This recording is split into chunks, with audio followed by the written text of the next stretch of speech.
लोकतंत्र खतरे में है। जी हाँ, लोकतंत्र खतरे में है। आपने ठीक सुना है। जब भी देश में कोई नेता चुनाव नियमों का पालन करने में फेल हो जाता है, जब भी कोई राजनीतिक दल, विशेषकर विपक्षी दल, अपने हलफनामे में जानकारी छुपाते हुए पकड़े जाते हैं, तो अचानक देश का लोकतंत्र खतरे में आ जाता है। ताजा मामला मध्य प्रदेश की राज्यसभा सीट का है, जहां कांग्रेस उम्मीदवार और तेलंगाना कांग्रेस मामलों की एआईसीसी प्रभारी मीनाक्षी नटराजन का नामांकन रिटर्निंग ऑफिसर ने रद्द कर दिया। और इसके तुरंत बाद कांग्रेस का पुराना स्क्रिप्टेड ड्रामा शुरू हो गया कि लोकतंत्र की दिन दहाड़े हत्या हो गई है। कांग्रेस ने तो इस पूरे मामले पर ड्रामा ही स्टेज कर दिया। देखिए, मध्य प्रदेश में बीजेपी उम्मीदवार महेश केवट की शिकायत पर जब रिटर्निंग ऑफिसर ने स्क्रूटनी की तो पाया गया कि कांग्रेस की मीनाक्षी नटराजन ने अपने चुनावी हलफनामे यानी फॉर्म 26 में तेलंगाना की एक अदालत द्वारा जारी किए गए समन्स और लंबित मामले की जानकारी को छुपाया, जो कि क्रिमिनल मामले थे। सुप्रीम कोर्ट की गाइडलाइन साफ कहती है कि एक उम्मीदवार को अपने खिलाफ चल रहे हर कानूनी मामले, समन्स या कोर्ट कॉग्निजेंस की जानकारी डिक्लेयर करनी ही होगी। कांग्रेस के रक्षक कह रहे हैं कि वो सिर्फ एक शो कॉज नोटिस था,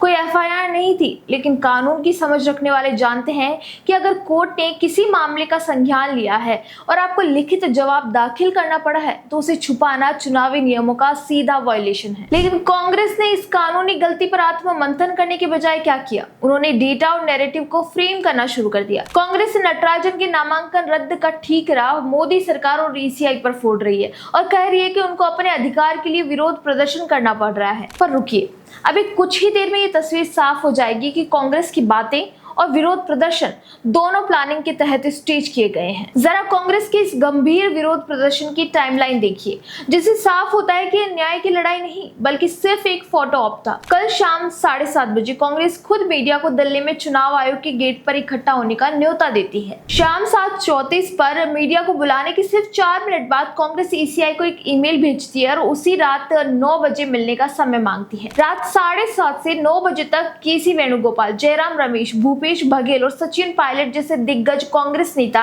ईसीआई दफ्तर के बाहर धरने पर बैठ जाते हैं। कैमरों के सामने तस्वीरें खिंचवाई जाती है, बाइट्स दी जाती है और सोशल मीडिया पर शर्मनाक जैसे शब्दों के साथ ट्वीट तेरने लगते हैं। रात 9 बजे जैसे ही फोटो ऑप का कोटा पूरा हो जाता है, पूरी मंडली बिना चुनाव आयोग के अधिकारियों से मिले वहां से रफू चक्कर हो जाती है। जबकि असलियत यह है कि चुनाव आयोग ने उन्हें अगले दिन यानी आज दोपहर 12 बजे का समय दे दिया था। जब अपॉइंटमेंट अगले दिन का था तो रात को ईसीआई के दरवाजे पर यह हाई वोल्टेज ड्रामा सिर्फ और सिर्फ देश की जनता की आंखों में धूल झोंकने और कार्यकर्ताओं को उकसाने के लिए था। जो पार्टी अपने उम्मीदवार का फॉर्म ठीक से नहीं भर सकती, वह देश चलाने के नैतिक अधिकार की बात करती है। अगर बीजेपी के किसी उम्मीदवार ने भी हलफनामे में कुछ छुपाया है तो कांग्रेस के पास पूरा अधिकार है कि वे चुनाव आयोग और कोर्ट जाए, शिकायत दर्ज कराएं। लेकिन अपनी गलती पकड़े जाने पर विक्टिम कार्ड खेलना, संस्थाओं पर दबाव बनाना और ये कहना कि राहुल गांधी की लड़ाई कमजोर की जा रही है, ये बेहद बचकाना और गैर जिम्मेदाराना है। अब खुद मीनाक्षी नटराजन का ताजा बयान आया है। वह कह रही है कि ये सब तब शुरू हुआ जब बीजेपी ने संख्या बल न होने के बावजूद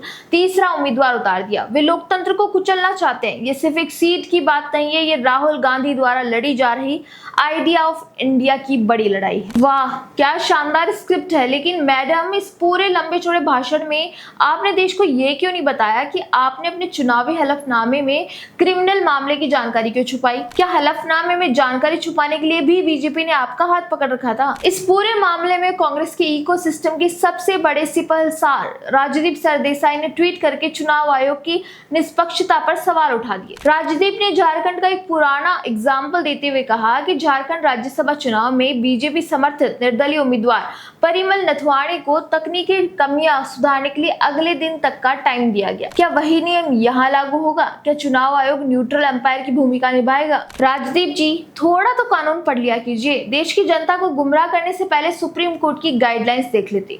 चुनाव कानून में 2 अलग अलग चीजें होती है, प्रोसीजरल मिस्टेक यानी तकनीकी त्रुटि और कंसीलमेंट ऑफ फैक्ट्स यानी तथ्यों को छुपाना। झारखंड के मामले में उम्मीदवार के नाम की स्पेलिंग, सरनेम या डॉक्यूमेंट्स में मामूली अंतर का मुद्दा था। सुप्रीम कोर्ट और चुनाव आयोग के नियम साफ कहते हैं कि अगर कोई लिपिकीय या टाइपिंग की गलती है जिससे उम्मीदवार की पहचान पर कोई गंभीर संकट नहीं आता, तो उसे सुधारने का मौका दिया जा सकता है। वही मीनाक्षी नटराजन के मामले में मामला स्पेलिंग का नहीं है। यहाँ आरोप है कि उन्होंने अपने खिलाफ दर्ज क्रिमिनल केस की जानकारी को ही फॉर्म से गायब कर दिया। राजदीप सरदेसाई जी, नाम की स्पेलिंग में गलती होना और क्रिमिनल केस छुपाना दोनों एक जैसे कैसे हो गए? इतनी बुनियादी समझ तो एक इंटर्न पत्रकार को भी होती है, लेकिन एजेंडा जब हावी हो तो कानून अंधा हो या न हो, पत्रकार जरूर चश्मा बदल लेता है। मीनाक्षी नटराजन और राहुल गांधी के सिपहसार आज देश को तानाशाही और वन पार्टी सिस्टम का डर दिखा रहे हैं। लेकिन चलिए थोड़ा कांग्रेस का इतिहास और वर्तमान देख लेते हैं कि ये खुद लोकतंत्र के कितने बड़े सच्चे सिपाही हैं। जो कांग्रेस आज लोकतंत्र की दुहाई दे रही है, उसने अपने शासनकाल में धारा 356 का दुरुपयोग करके देश में 80 से अधिक बार राज्यों की चुनी हुई सरकारों को बर्खास्त किया। तब इनका आइडिया ऑफ इंडिया कहां सो रहा था। अभी महीना भर में मुश्किल से हुआ है जब तमिलनाडु में कांग्रेस ने जिसके खिलाफ चुनाव लड़ा, सत्ता और सहूलियत के लिए उसी मुख्यमंत्री के बगल में जाकर बैठ गए। इनके लिए लोकतंत्र सिर्फ सत्ता की मलाई बांटने का साधन है। ये पहली बार नहीं है जब कांग्रेस ने टेक्निकल या कानूनी लापरवाही के कारण अपनी सीट गंवाई हो और बाद में विक्टिम कार्ड खेला। देखिए 2024 में गुजरात की सूरत सीट से कांग्रेस उम्मीदवार नीलेश कुंभानी का नामांकन रद्द हो गया था। क्यों?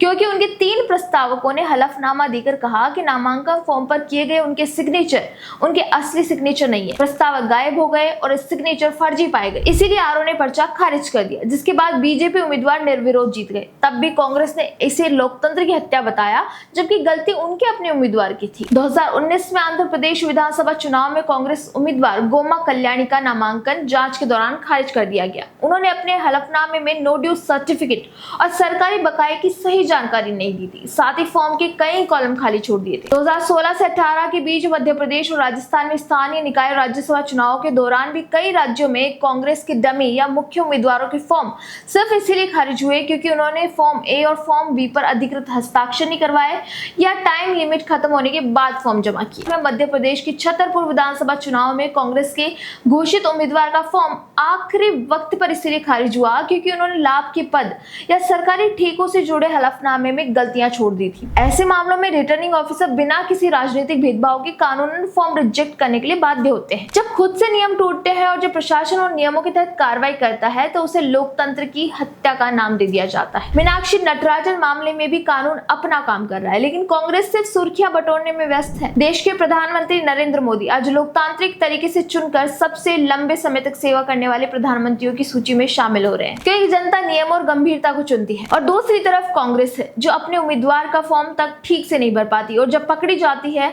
अपने उम्मीदवार के खिलाफ दर्ज क्रिमिनल केस को छुपाती है और फिर आधी रात को चुनाव आयोग के दफ्तर के बाहर पिकनिक बनाने पहुंच जाती है। कांग्रेस को अब ये ड्रामेबाजी छोड़कर थोड़ी गंभीरता और ईमानदारी सीखने की जरूरत है।